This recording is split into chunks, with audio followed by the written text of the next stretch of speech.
Hi, I am Shankar Raman. You are watching NTT News Tamil.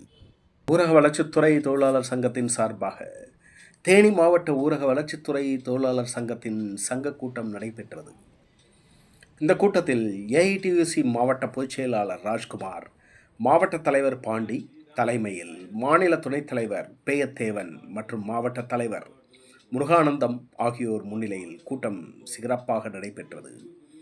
முதற்கட்டமாக தமிழ்நாடு ஊரக வளர்ச்சித்துறை தொழிலாளர் சங்கத்தின் தொடர் போராட்டத்தின் வெற்றியாக தூய்மை காவலர்களுக்கு ரூபாய் 1000 ஊதிய உயர்வு உயர்த்தி மாதம் 6000 சம்பளமாக வழங்கிய தமிழ்நாடு முதலமைச்சர், ஊராட்சித்துறை அமைச்சர், துறை இயக்குனர், கூடுதல் இயக்குனர் மற்றும் சங்கத்தின் மாநில பொதுச் செயலாளர் மற்றும் மாநில தலைவர், ஏஐடியூசி நிர்வாகிகள் அனைவருக்கும் நன்றி தெரிவிக்கும் விதமாக கேக் வெட்டி அனைவருக்கும் அளிக்கப்பட்டது.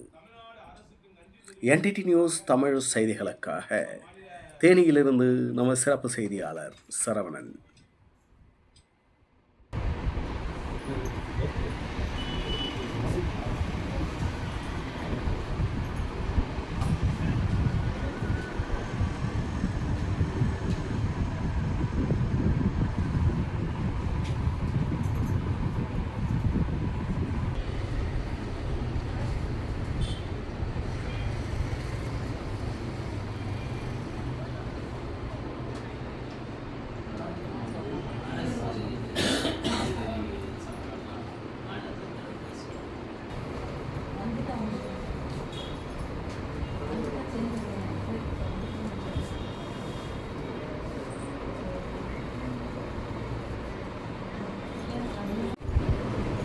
நம்மளையெல்லாம் மிகவும் இணைப்பு சங்கம் ஏபிசி மாவட்ட தலைவர், மாவட்ட செயலாளர் அவருடைய வழிகாட்டுதல்படி நம்ம மாவட்டம் சிறப்பாக கொண்டிருக்கிறார்கள்.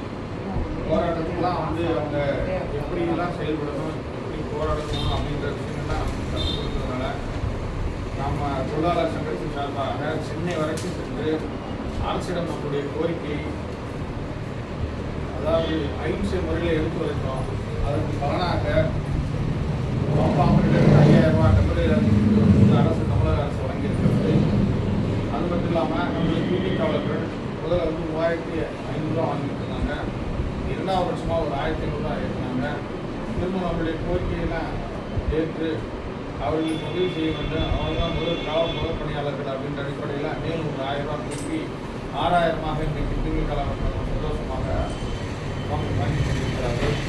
அதற்கு நம் சார்பும் நம்முடைய தொழிலாளர் சங்கத்தின் சார்பாகவும் தமிழக அரசுக்கும் தமிழக முதல்வர் அவர்களுக்கும் நமக்கு வழங்கிய உறுதுணையாக இருந்த நம்ம ஊரக வளர்ச்சி மற்றும் ஊராட்சித்துறை அமைச்சர் திரு ஐ. பெரியசாமி அவர்களுக்கும் நம்ம மாவட்டத்தின் சார்பாகவும் நம்ம தொழிலாளர் சங்கத்தின் சார்பாகவும் இணைப்பு ஏஐபிசி அதன் சார்பாகவும் நன்றியான காரணத்தை இந்த கூட்டத்தில் தெரிவிக்கிறேன்.